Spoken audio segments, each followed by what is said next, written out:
Gracias, Emilio. Gracias, Eduardo. Y también gracias, por supuesto, a Domingo y a la Fundación por la invitación.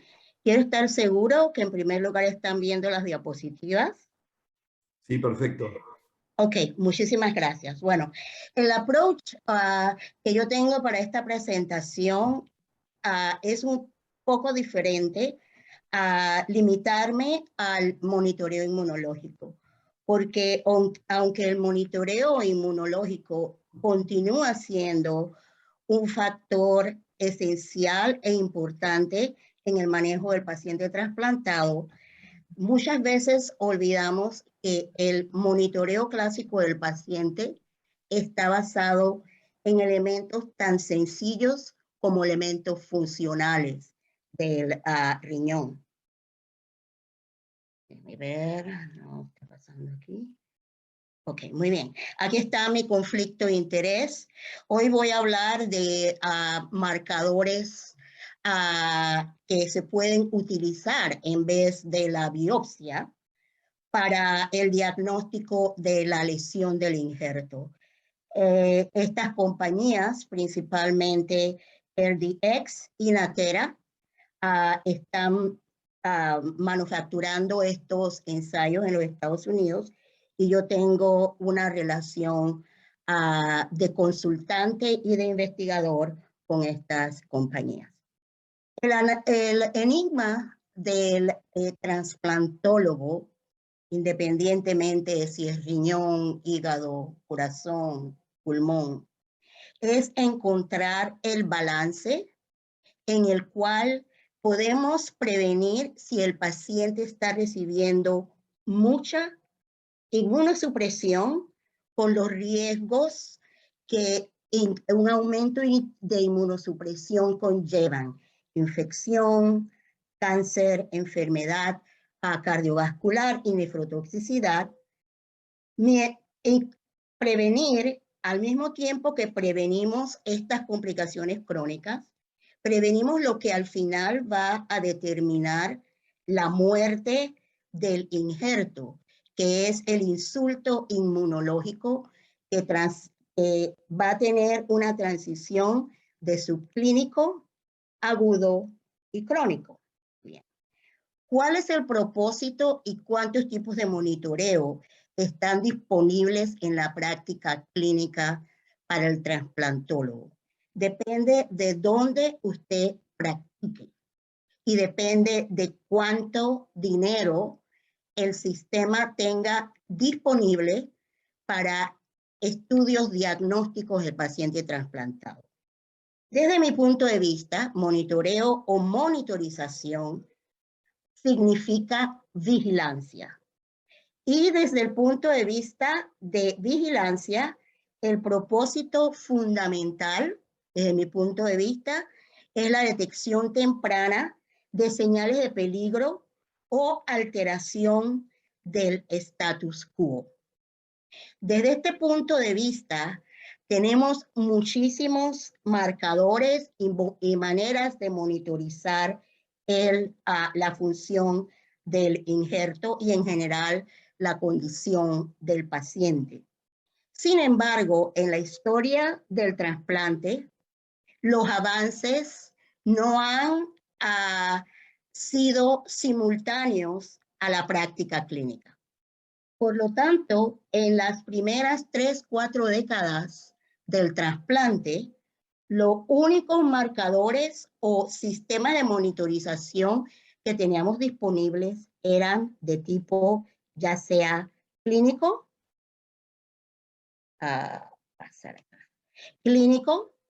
Avanzamos en la década de los 90 con los estudios de inmunosupresores. Se integra la histología como un factor importante en la monitorización de la función o de la condición del injerto. Y en estos días entendemos muy bien que hay gran limitaciones desde el punto de vista de la interpretación de la histología. Depende de la gran variabilidad entre los observadores, entre los patólogos, Con el sistema de Banff hemos avanzado, pero también nos ha limitado, como decía el doctor Novoa, a criterios muy rígidos y específicos que no nos ayudan a identificar el fenotipo y el pronóstico del tipo de lesión. Y finalmente, gracias al avance de la biología molecular, hoy tenemos marcadores moleculares que complementan los diagnósticos clínicos, histológicos y serológicos también.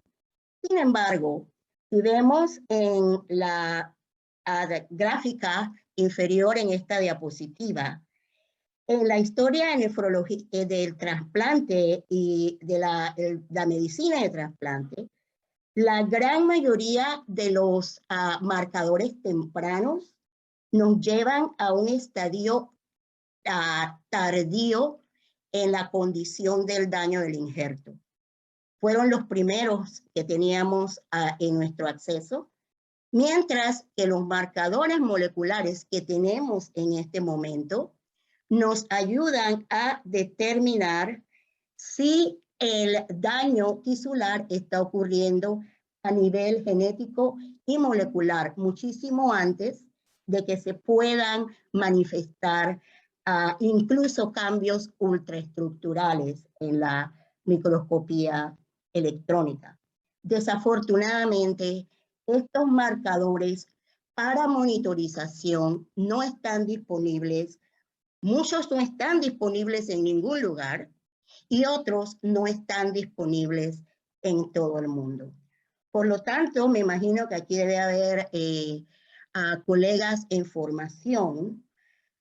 Una de las funciones principales o de los marcadores más básicos es la función del injerto. Y me cuesta personalmente recordarle a mis enfermeras y a mis residentes que la creatinina es uno de los peores marcadores desde el tipo de punto funcional del injerto, que para el tiempo en el cual una creatinina aumenta aproximadamente a 2 miligramos por minuto, la pérdida de la filtración glomerular puede ser tan grande como de 40 a 50 mililitros por minuto de pérdida de la función del injerto. La tasa de filtración glomerular estimada es importante como un marcador. Tenemos también el marcador de la cistatina C, que no está disponible en todos lados, pero cuando está disponible nos ayuda a hacer una mejor, apreciar mejor cuál es la función glomerular del injerto. Y Emilio Poggio, que todos los conocen bien, ha demostrado que todas estas ecuaciones de la tasa de filtración glomerular se aplican no solamente en la función renal nativa, pero también del injerto. La proteinuria. Proteinuria es uno de los marcadores más importantes de la salud del injerto, la presencia o la ausencia. Presencia indicando enfermedad, ausencia posiblemente indicando la ausencia de enfermedad. No todo el tiempo funciona de esa manera. No solamente la relación de la creatinina y la proteína urinaria, pero la utilización de la microalbuminuria es muy importante para la detección temprana del daño glomerular. Muchos pueden comentar que realmente la validez de la microalbuminuria en el paciente trasplantado no se ha demostrado o no se ha estudiado lo suficiente para ser considerado un marcador temprano de injuria. Sin embargo, cuando estudiamos y analizamos las publicaciones de la Clínica Mayo, una de las observaciones en los pacientes sensibilizados que se están desensibilizando y tienen distintos tipos de pronóstico, mejor pronóstico o peor pronóstico, es la presencia de proteinuria. La cantidad de anticuerpo, la especificidad del anticuerpo, en estos estudios de Glor y de Marx-Tigal, no predicen el curso del rechazo por anticuerpo exclusivamente fue la proteinuria la que puede separar un pronóstico más agresivo versus un pronóstico con un futuro mejor. Y aquí vemos también que en el futuro podemos encontrar marcadores que son incluso mejores que la proteinuria. La proteinuria glomerular se ha demostrado en la enfermedad renal nativa, que es uno de los hallazgos más tempranos de la evolución de la enfermedad renal a un estadio crónico y progresivo. Esto sale de los estudios de Roger Wiggins en la Universidad de Michigan. Quisimos estudiar, basado en los estudios de Roger, si la presencia de proteínas del podocito en orina correlacionaba con la cantidad de proteinuria en pacientes con distintas características o distintos fenotípicos clínicos. Lo que vemos aquí es el logaritmo de la proteína urinaria sobre la creatinina en comparación al logaritmo de la concentración de podocina como un marcador esencial y primario del podocito en la orina. Y vemos que desde el punto de vista de diagnóstico temprano, la presencia de mRNA del podocito predice distintos fenotipos mucho mejor que la proteinuria. El mejor ejemplo lo podemos ver aquí en la glomerulopatía de trasplante temprana comparado a la proteinuria. Las cantidades de mRNA de podocito urinario son mucho mejores y se presentan mucho más temprano como un marcador de injuria que la proteinuria. La proteinuria, para el tiempo que el paciente ya tiene glomerulopatía de trasplante temprana, ya el daño ha avanzado significativamente. Ahora, el diagnóstico de gold standard, como decía el doctor Novoa, es y probablemente continuará siendo la biopsia renal. Aunque muchos estudios están tratando de desarrollar marcadores que puedan reemplazar la biopsia o guiarnos en la necesidad de hacer una biopsia, todavía ninguno de los marcadores que tenemos en la práctica clínica han podido reemplazar la biopsia renal. Y ya sea que estemos trabajando con solamente las tinciones de hematoxilina y eosina, las tinciones clásicas o la microscopía electrónica. La biopsia puede darnos una buena indicación, en primer lugar, de cuál es el problema que presenta el paciente con una disfunción renal, cuál es ahí no solamente cuál es el problema, pero cuál puede ser el mejor tratamiento y posiblemente el pronóstico en estos pacientes. Sin embargo, la gran mayoría de los estudios que tratan de predecir la condición del injerto desde el punto de vista de diagnóstico temprano, utilizan diagnóstico de protocolo o biopsias de protocolo, que en estas diapositivas vamos a llamar las biopsias del standard of care. Y la razón por la cual utilizamos este término es para estar seguro que la compañía de seguros ve el procedimiento como un procedimiento de standard of care y no como un procedimiento experimental. Con la colaboración y el consejo de David Rush, en el 2010, el programa de trasplante renal de la Universidad de Michigan desarrolla un programa de protocolo o de standard of care con el propósito de detectar el rechazo subclínico o cualquier otra forma de enfermedad del injerto, ya sea infecciosa o recurrencia de la enfermedad. Basado en la literatura y en las recomendaciones de David, empezamos con una biopsia después de la reperfusión, biopsias de protocolo a 3, 6 y 12 meses en pacientes con función renal estable. En pacientes en los cuales la función renal está deteriorando, estas no se consideran unas biopsias de protocolo, se consideran biopsias de indicación. Bien.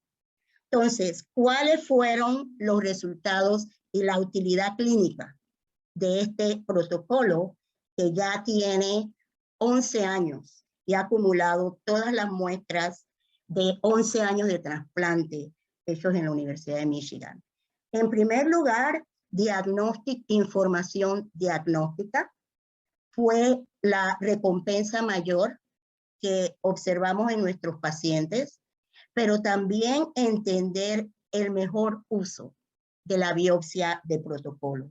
Inconveniencias, claro, dolor, el paciente tiene que esperar 4 horas en la clínica. Los riesgos de sangrado e infección fueron muy bajos, menos del 4% en cuanto a sangrado y menos del 2% en pacientes que tenían pielonefritis y desarrollan septicemia después de la biopsia.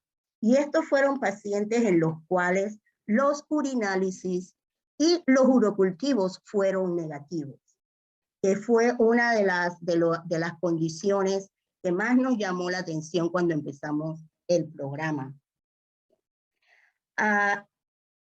Cuando se empieza el programa de la Universidad de Michigan, empezamos a colectar toda la data clásica del paciente, la información clínica, utilizando un sistema de cuadrícula electrónica que ha existido y existió en la Universidad de Michigan por más de 25 años, hasta 2 años atrás, cuando se incorpora la utilización de EPIC. Este programa se incorpora también a la base de datos electrónica del Departamento de Patología. Y gracias a la participación de nuestro estudiante de medicina,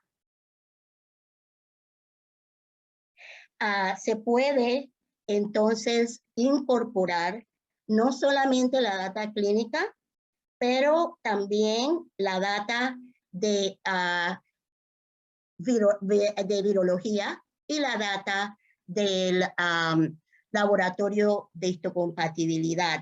En esta base de datos tenemos todos los factores importantes desde el punto de vista clínico, patológico, serológico e infeccioso de todos los pacientes que se trasplantan en la Universidad de Michigan. Nosotros teníamos una 85, aproximadamente 80-85% de los pacientes tenían todas las biopsias hechas durante el primer año, y muchos de estos avances lo debemos a Alicia Mood, estudiante de medicina, que ya se ha graduado y está en su programa. Ahora vemos cuáles son las diferencias entre las biopsias de protocolo y las biopsias clínicas. Como se espera, el número de biopsias de protocolo va a aumentar el volumen de biopsias, lo cual requiere una mayor cantidad de trabajo, no solamente del laboratorio, pero también del patólogo.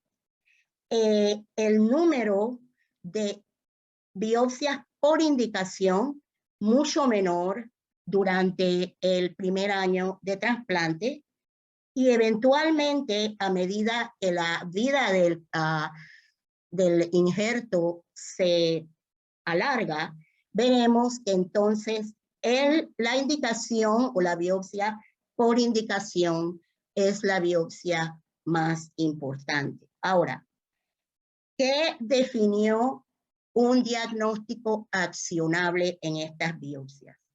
En primer lugar, independientemente de la función del injerto, la presencia de rechazo, infección, recurrencia o enfermedad glomerular de novo, toxicidad del inhibidor de la calcineurina y la presencia de fibrosis intersticial y atrofia tubular significativa.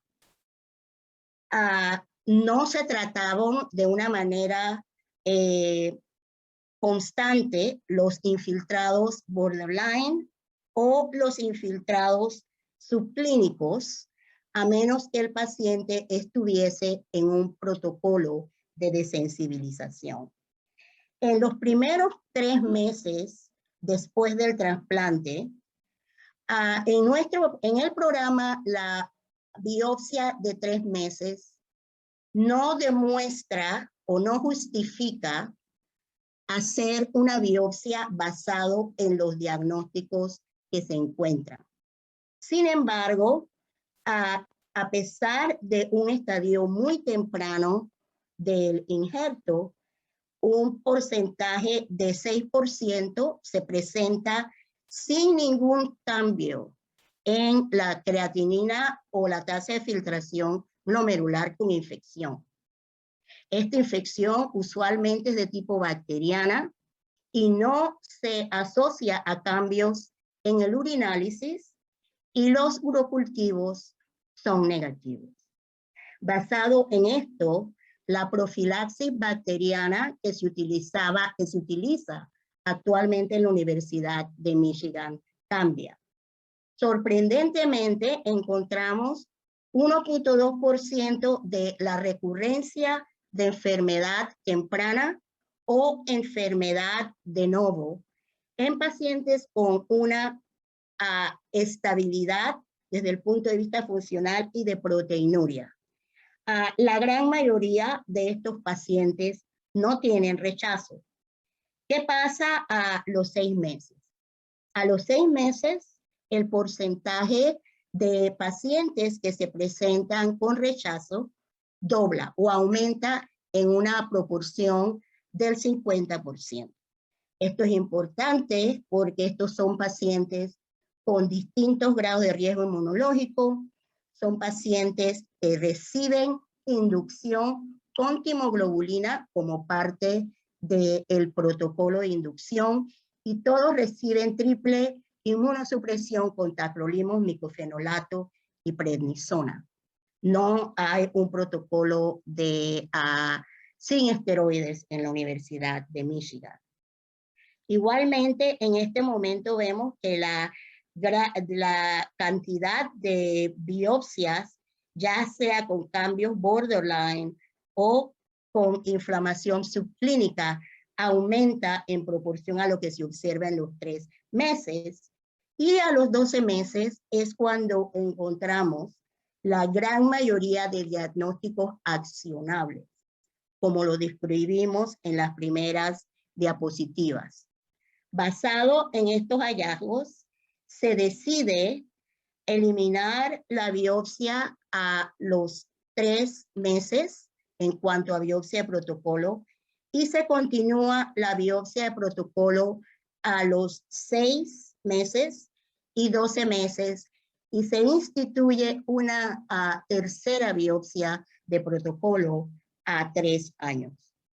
Ahora, si vemos la tendencia de los diagnósticos accionables utilizando la biopsia de protocolo de 3, 6 y 12 meses, vemos que la proporción es relativamente estable. Hay una tendencia a aumentar, pero el aumento es de aproximadamente de 13 a 18%, lo cual estadísticamente no es significativo. Esto lo comparamos con biopsias de indicación, de las cuales 50% de las biopsias de indicación en el mismo periodo con la misma inmunosupresión demuestra 50% de diagnósticos accionables. El impacto más importante en el manejo clínico de este protocolo de biopsias viene en el diagnóstico no solamente de infección y pielonefritis aguda y crónica, completamente asintomática y subclínica, pero también en el diagnóstico de la nefropatía por virus Zika, incluso en condiciones en las cuales la carga viral es menor de 2000 por mililitro.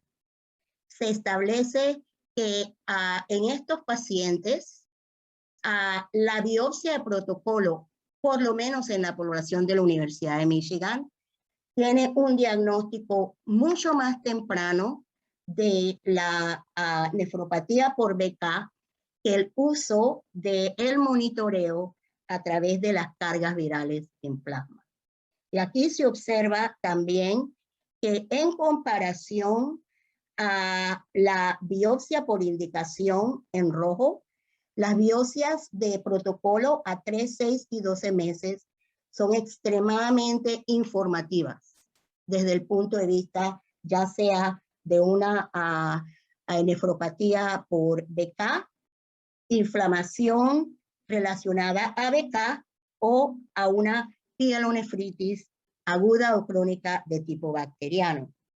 Lo que vemos en esta diapositiva es la asociación de diagnósticos en las biopsias de protocolo en relación a los años después del trasplante. Como se espera, en el primer año, la gran mayoría de las biopsias de protocolo van a ser no diagnósticas. No se encuentra ningún diagnóstico accionable. Sin embargo, a partir de los 6 meses del trasplante podemos observar que entre 6 meses y 3 años después del trasplante podemos observar una frecuencia de rechazo de células T mucho mayor a el rechazo de anticuerpo en nuestra población fue relativamente bajo tempranamente y aumenta significativamente después de un año de trasplante. Interesantemente, la inflamación borderline se presenta o es más incidente durante el primer mes y el primer año del trasplante. Ahora, el propósito de los estudios y las técnicas que se están desarrollando actualmente es tratar de identificar marcadores que puedan reemplazar la biopsia debido al costo del procedimiento, el riesgo, a pesar de ser muy bajo, del procedimiento, pero al mismo tiempo para poder hacer un diagnóstico incluso más temprano de lo que se puede hacer con criterios o marcadores clínicos o histológicos.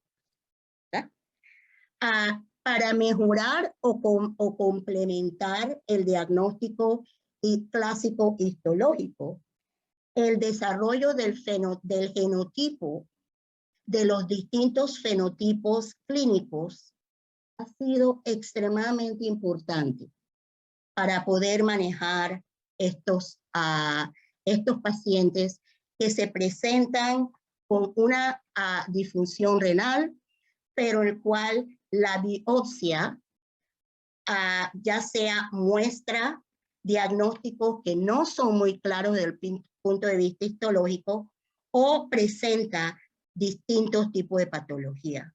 Y desde este punto de vista, el MMTX, que es el ensayo que se genera o se desarrolla en la Universidad de Alberta por el grupo de Phil Halloran, está disponible desde el punto de vista comercial y nos ha ayudado a entender, principalmente a demostrarle a los cirujanos que no todo lo que ellos piensan no es rechazo, es rechazo. Y lo que vemos aquí son los genotipos que se han identificado en los distintos diagnósticos histológicos. Vemos que en muchos casos hay un overlap, una sobreposición en los genotipos de rechazo mixto, rechazo C4D negativo o C4D positivo. Y vemos que en cuanto a genotipos, una biopsia con un C4D positivo es diferente desde el punto de vista de expresión transcriptómica que una biopsia anticuerpo que es C4D y que hasta hace 10, 12 años se consideraba que no era un rechazo por anticuerpo. La utilidad más importante desde mi punto de vista clínico es la utilización de este panel transcriptómico en el diagnóstico seguro de un rechazo por anticuerpo en pacientes que son C4D negativos y en los cuales no se puede identificar un anticuerpo de donante específico. Y lo que vemos en este estudio de los belgas es que esencialmente, independientemente de si uno tiene un rechazo con DSA negativo en azul o DSA positivo en celeste, el patrón transcriptómico es exactamente el mismo. Por lo tanto, muchos de estos pacientes que antes no se trataban porque no seguían los criterios rígidos de Banff, ahora se demuestra lo que los clínicos han sabido por mucho tiempo, que los pacientes no conocen las definiciones y que los pacientes no se pueden tratar por definiciones. Desde este punto de vista, el uso de la técnica del MMTX va a ayudarnos a hacer un diagnóstico seguro de lo que tiene el paciente con un tratamiento efectivo que puede rescatar la función del injerto. Ahora, apartándonos de la biopsia, lo que todos queremos conseguir es un marcador indirecto que sea disponible en todos los países con un programa de trasplante, que tenga un valor predictivo positivo y negativo alto, que nos ayude a diagnosticar la enfermedad tempranamente y la respuesta de la enfermedad a la terapia, y nos ayude a diferenciar entre procesos que se ven similares, pero tienen una fisiopatología, un tratamiento y un pronóstico diferente. Desde este punto de vista, el marcador más temprano que se introduce en la práctica de trasplante es la detección de anticuerpos contra el pool del donante. El panel de anticuerpos reactivos, cuya primera introducción es en 1969 en el New England Journal of Medicine, y esta publicación es la siguiente publicación al estudio original que se publica en el 68 en la revista Nature. Por muchísimos años, la presencia de anticuerpos se consideraba que era un marcador del sistema inmunológico del paciente, se consideraba como una probabilidad para indicar la probabilidad positiva de trasplante en el paciente, el tiempo de espera por el injerto, pero por muchísimos años el papel y la importancia del anticuerpo contra el injerto se ignora por completo.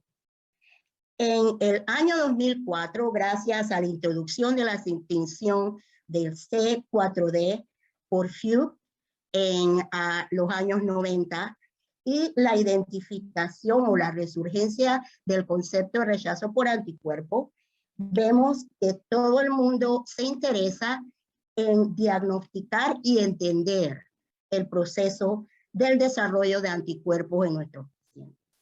Y en esta clasificación de la historia natural del rechazo por anticuerpo que se genera en la conferencia multidisciplinaria del NIH en abril del 2003, vemos que hay solamente un elemento común en todos los estadios del rechazo por anticuerpo, y esto es la presencia de un anticuerpo circulante.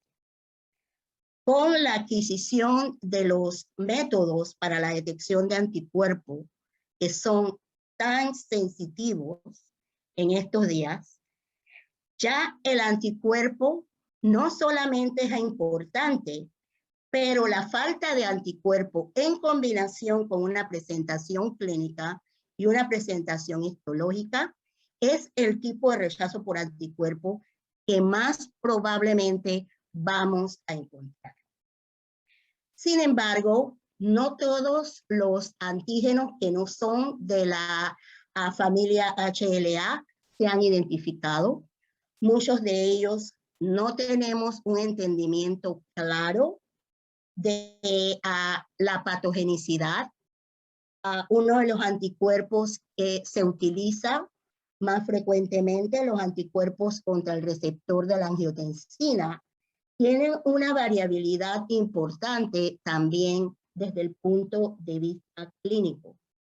Puede ser positivo y el paciente no tiene rechazo.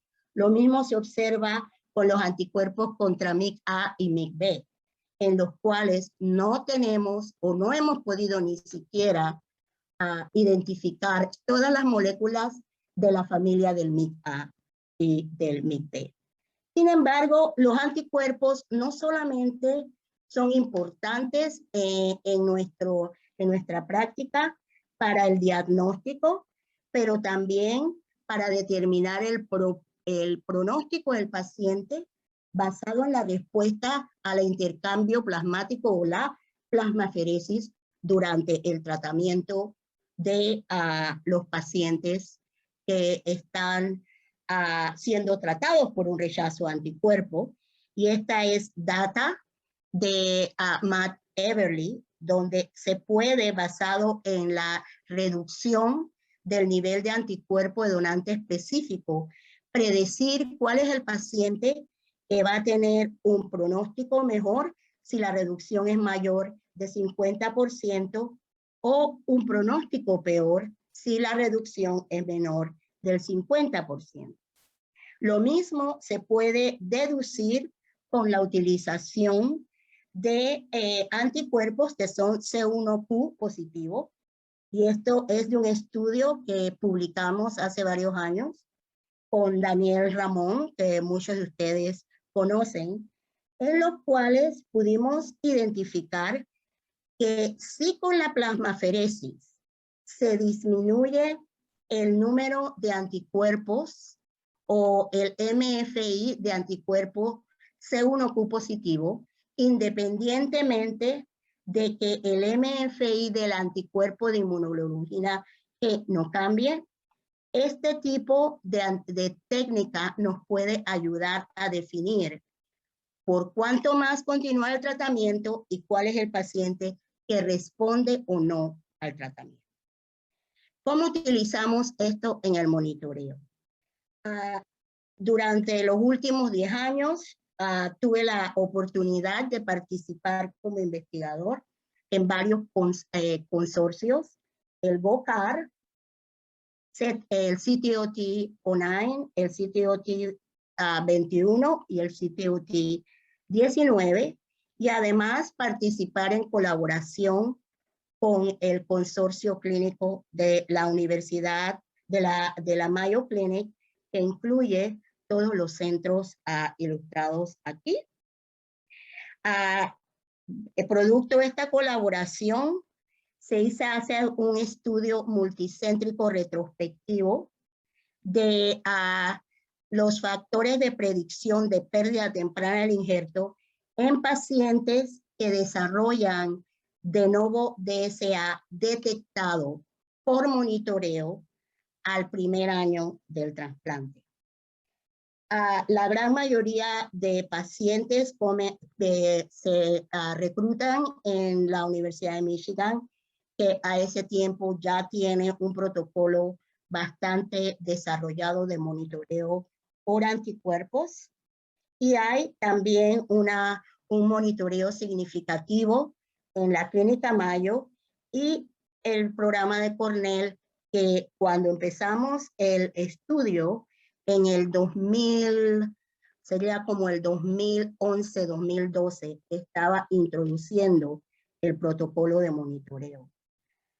Una de las preguntas que siempre nos hacemos es si la monitorización eventualmente va a llegar a mejorar la sobrevida del injerto o la sobrevida del paciente. En este caso, la muestra que se estudia se utiliza en el estudio no es lo suficientemente grande y no tiene un periodo de observación lo suficientemente largo para determinar si el desarrollo de anticuerpo de donante específico detectado por monitoreo un año tiene un efecto en mejorar o no la sobrevida del injerto.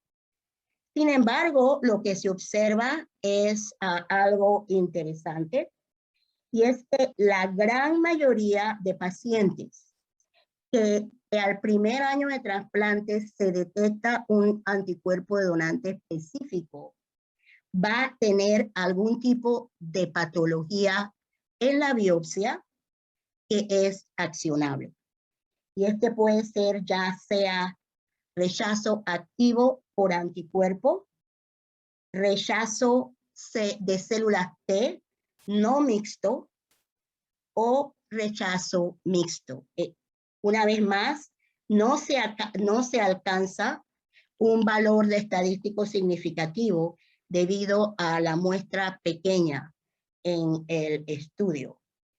En cuanto a analizar cuáles eran las características de los pacientes con anticuerpo a un año que fueron de tipo significativo en cuanto a la evolución del paciente, encontramos que los subtipos o las subclases, inmunoglobulina G3, la capacidad del anticuerpo de fijar complemento, C1Q, la historia de no adherencia del paciente y la presencia de combinación de anticuerpo donante específico de clase 1 y clase 2 son los elementos predictivos en el análisis multivariable de las características clínicas del paciente que desarrolla este tipo de anticuerpo.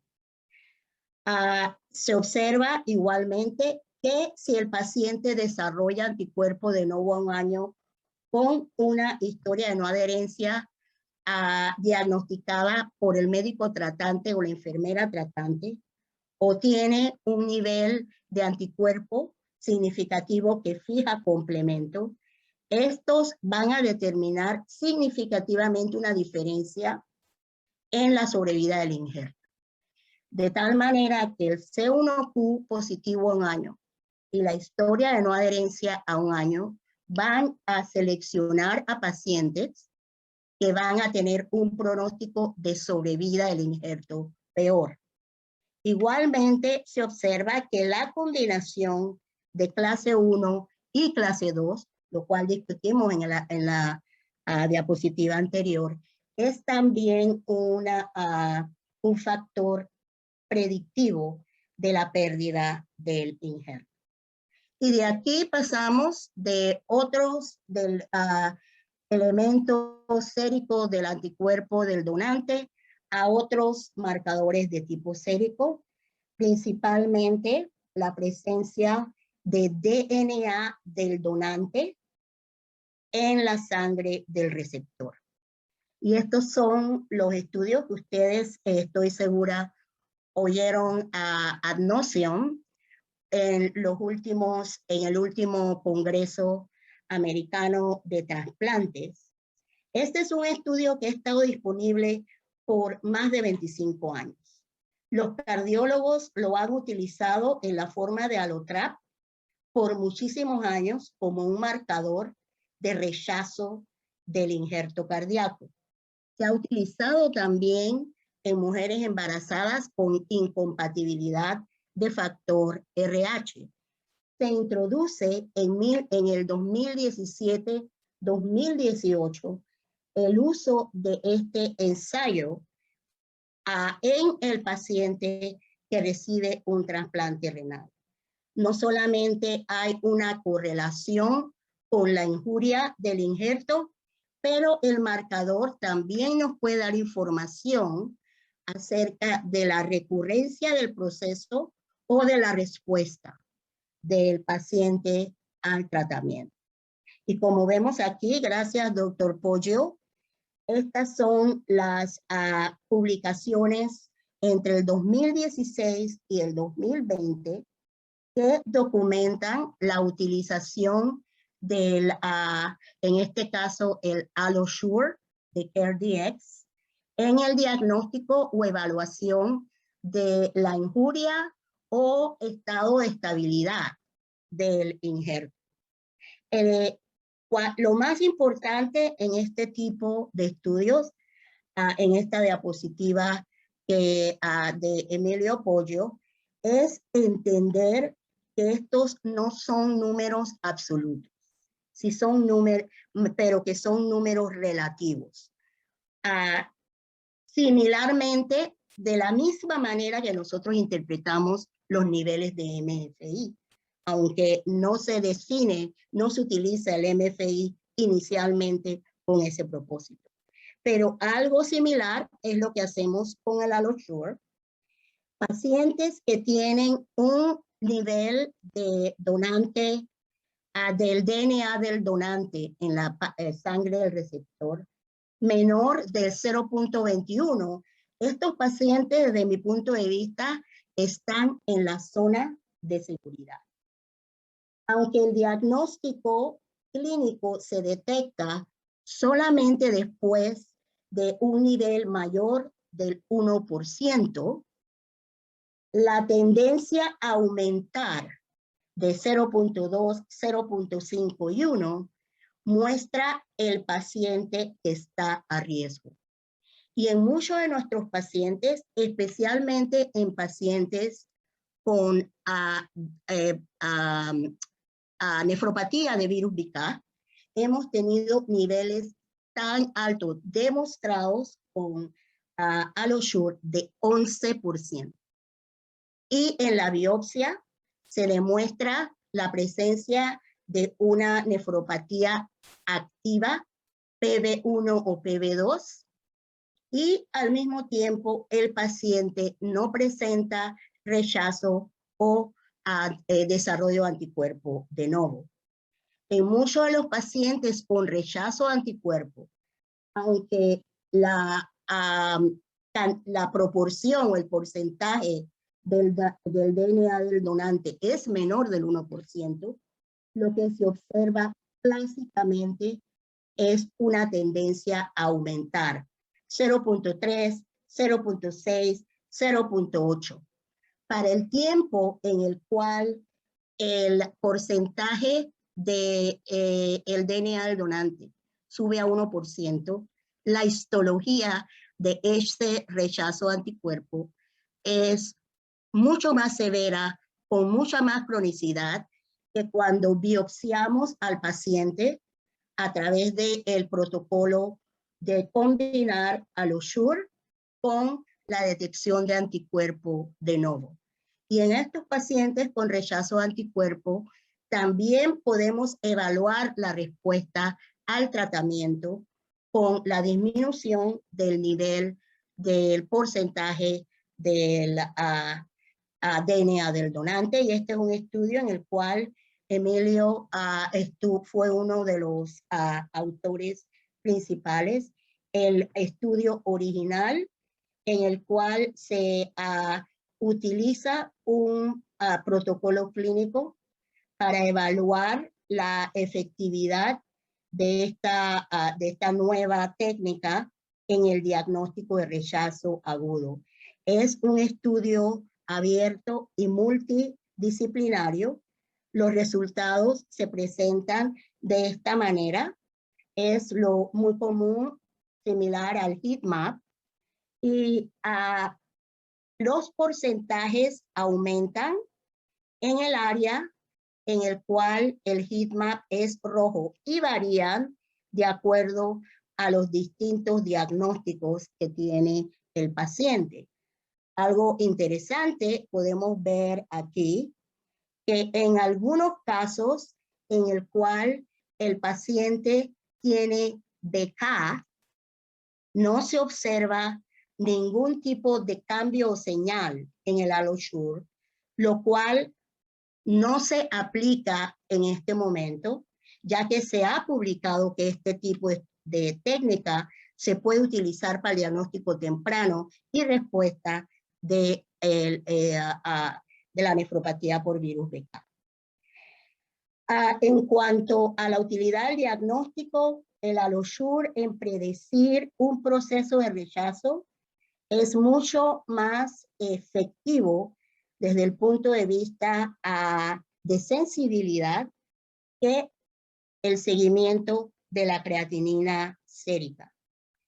En los estudios iniciales, la utilización del AlloSure predice y correlaciona mucho mejor con el rechazo de anticuerpo que con el rechazo celular, pero una vez que se expande el uso de esta técnica a un mayor número de pacientes y de centros, se empieza a detectar rechazo celular más temprano con la utilidad del estudio.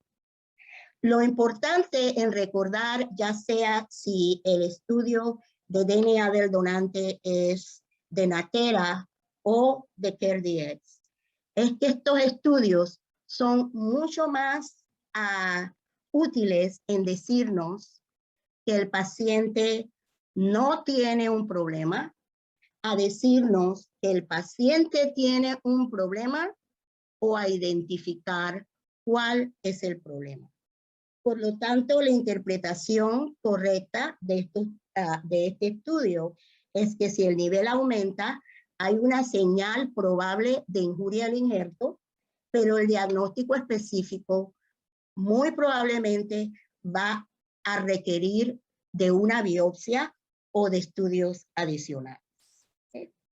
El siguiente estudio que quiero presentar, también una diapositiva de Emilio, es para demostrar que ninguno de los estudios de DNA del donante en la sangre del receptor ha sido de utilidad para el diagnóstico de rechazo subclínico.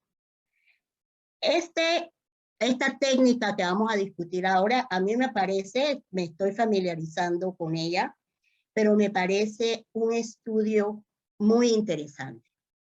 A diferencia del concepto que se usa con el de cuando se diseña la técnica del donante, del DNA del donante en la sangre del receptor, en el cual se diseña el ensayo para diagnosticar un proceso clínico o para tener un valor positivo predictivo alto que no lo tiene.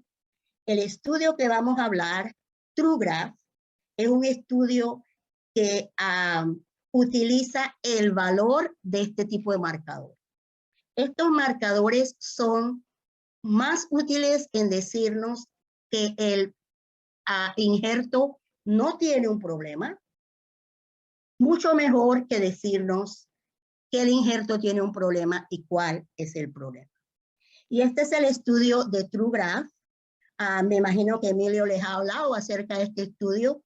Se desarrolla del CTOT-08, en el cual Emilio y John Friedewald fueron uno de los investigadores originales. Y esta es una de las bellezas del CTOT, de los consorcios del CTOT, que por primera vez permiten el desarrollo de estudios diagnósticos que se pueden utilizar desde el punto de vista clínico. Una vez más, el concepto del TrueGraph toma ventaja del valor predictivo negativo de este grupo de genes transcriptómicos que se detectan en la sangre del receptor. La idea es saber o determinar cuál es la expresión de un trasplante renal que está en calma o estable o en un proceso de aceptación, principalmente para evitar biopsias innecesarias o para evaluar el estado del injerto en pacientes que no pueden tener una biopsia de protocolo porque están en agentes antiplaquetarios o en anticoagulantes. Este es el propósito especial del TrueGraph. Y desde este punto de vista, el TrueGraph es muy interesante. Hemos empezado a utilizarlo en el Henry Ford, uno de los primeros pacientes. Es un paciente que estaba completamente estable, no hay alteración en la creatinina. Sin embargo, el TrueGraph demuestra que ese estado de estabilidad se pierde, se rompe durante un periodo de aproximadamente un mes, con el paciente con una función estable. Cuando fuimos a investigar qué estaba causando la alteración del estado de estabilidad, en el periodo en el cual el patrón genómico de estabilidad desaparece o disminuye, fue el periodo en el cual el paciente estaba siendo vacunado contra el COVID, lo cual nos llama la atención y nos hace pensar que probablemente debemos estar investigando mucho más de cerca estos pacientes vacunados que no han estado expuestos a la infección natural y que en este caso particular, una vez que el paciente pasa las 2 semanas después de la segunda dosis, el patrón genómico de estabilidad regresa, sin ninguna alteración durante este tiempo de la inmunosupresión. No hay necesidad de biopsia y no hay alteración de la creatinina sérica o de la tasa de filtración glomerular. Este tipo de estudio tiene una predictabilidad importante independientemente del centro de trasplante, de la población que se trata en los centros de trasplante, y se ha estado demostrando ya por muchísimos años, yo diría desde el 2016, cuando varios centros empiezan a trabajar. Finalmente, este es un estudio que tuvimos la oportunidad de trabajar con Bárbara Murphy, que desafortunadamente no está con nosotros, y en el cual se utiliza data del VOCAR, del consorcio VOCAR, en el cual los pacientes se reclutan de una manera en cohorte, en una cohorte prospectiva, no es un estudio retrospectivo, en el cual se utiliza análisis de DSA, biopsia de protocolo, y se utiliza también sangre para determinar un patrón transcriptómico de distintos diagnósticos con confirmación histológica. Y lo que vemos en este estudio En primer lugar, es un estudio en el cual, de estudios prioritarios, se descubre un grupo de 17 genes que son típicos para un diagnóstico en la sangre, en los linfocitos del receptor, para indicar o para predecir el riesgo de rechazo celular agudo. De estos 17 genes, entonces se trata de identificar qué genes están asociados a un riesgo de desarrollar un rechazo subclínico. Esta es la validación del estudio. Los genes se habían identificado de antemano, se han hecho análisis transcriptómicos correlacionados con data demográfica, data inmunológica y data histológica. Los genes que se estudian se muestran aquí y los genes que se identifican, estos 17 genes que predicen rechazo subclínico en una biopsia renal a 3 meses después del injerto. Esto es un riesgo no a 3 meses, pero un riesgo futuro. Son genes que participan en distintas actividades celulares, ya sea en el ciclo celular, daño de DNA y de otros ácidos nucleicos, y al mismo tiempo genes que participan en la organización del citoesquelético, del citoesqueleto, de la regulación de muerte celular o apoptosis y la regulación de vías proliferativas. También se observa la correlación de estos 17 genes con infiltrados típicos en la biopsia a 3 meses de pacientes que más tarde desarrollan un rechazo subclínico. La gran mayoría de estos pacientes tienen en el infiltrado celular células NK y macrófagos principalmente, y también células tempranas pro-B. Este es un estadio anterior al desarrollo del linfocito B nativo, y también células T en un estadio de maduración más temprano que el estadio de la célula T activada o naive. En el estudio se identifican también estos 17 genes y se comparan a estos mismos 17 genes en pacientes que no tienen o que nunca han tenido evidencia de rechazo celular agudo, o pacientes que a 3 meses han tenido evidencia de un infiltrado de tipo borderline. Al final, la deducción y los hallazgos del estudio es que este grupo del ACR3 en el futuro se correlaciona con el riesgo de presentar rechazo subclínico, pero también se asocia a unos índices de cronicidad en la escala de Banff mucho más severos que aquellos pacientes que no han tenido un rechazo.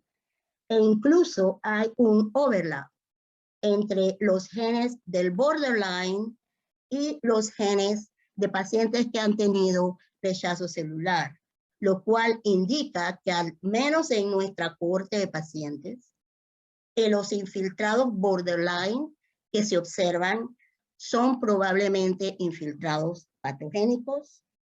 Y al final hay una diferencia significativa entre la expresión de estos 17 genes en pacientes que han tenido un diagnóstico histológico de rechazo agudo a 3 meses y aquellos que nunca han tenido un rechazo agudo a 3 meses después del injerto.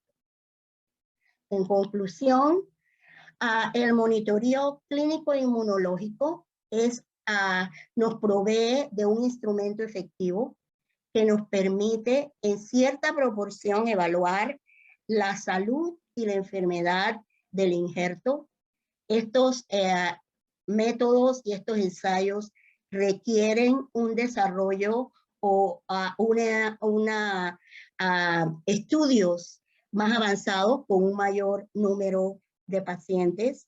Actualmente el estudio subclínico de Bárbara está siendo estudiado en un trial multicéntrico, incluyendo Northwestern University, Henry Ford y la Universidad de Maryland. El tiempo será necesario para determinar si ya sea en cualquier tipo de monitoreo, ya sea inmunológico o de detección de genes en la sangre del receptor o detección del DNA del donante en la sangre del receptor, van a determinar una mejoría en el rechazo, en la sobrevida del injerto y del paciente. Gracias.